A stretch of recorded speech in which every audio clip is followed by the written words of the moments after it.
আমি যোৱা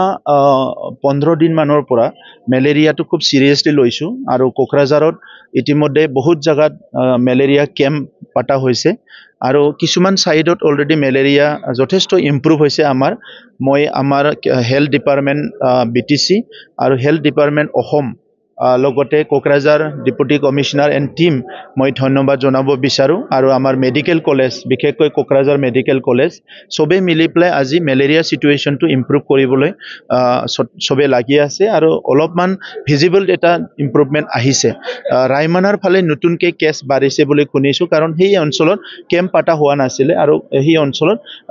এই সাইডে লুংসুং সাইডে বা সৰলপাৰা সাইডে যেনেকৈ এচিম্পটমেটিক সকলক টেষ্ট কৰা হৈছে হিফালে ভালকে কৰা হোৱা নাছিলে গতিকে আজি ৰাতিপুৱাৰ পৰা আমি ডিসকাস কৰি আছো ৰাইমানা সাইডতো কাম কৰিম আৰু হিখিনিও কন্ট্ৰোল আহিব মই আশা ৰাখিছো ইয়াৰ পিছত মেলেৰিয়াৰ ওপৰত আমাৰ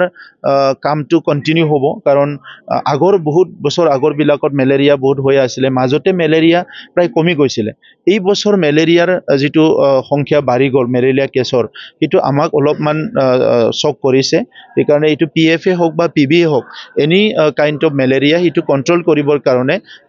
জি মেজাৰ্স লাগেলা এটো আমি লাম আৰু বিটিআৰ সৰকাৰখনে ইয়াৰ কাৰণে এনি টাইম আমি সেনজিটিভলি ডিল কৰিম মই অসমৰ মুখ্যমন্ত্ৰী ডাঙৰীয়াক ধন্যবাদ জনাইছো তেখেতে যেতিয়া খবৰটো দিছে তেতিয়া আমাক ষ্টাফ পঠাইছে ডক্টৰ মানে টিম পঠাইছে আজি খুব ভালকে আমি হেতু কন্ট্ৰোল কৰাৰ ফলে আগবাঢ়ি গৈ আছো আৰু মাজতে আমাৰ মন্ত্ৰী কেশৱ মহন্ত ডাঙৰীয়াও আহিছিলে মই তেখেতক ধন্যবাদ জনাইছো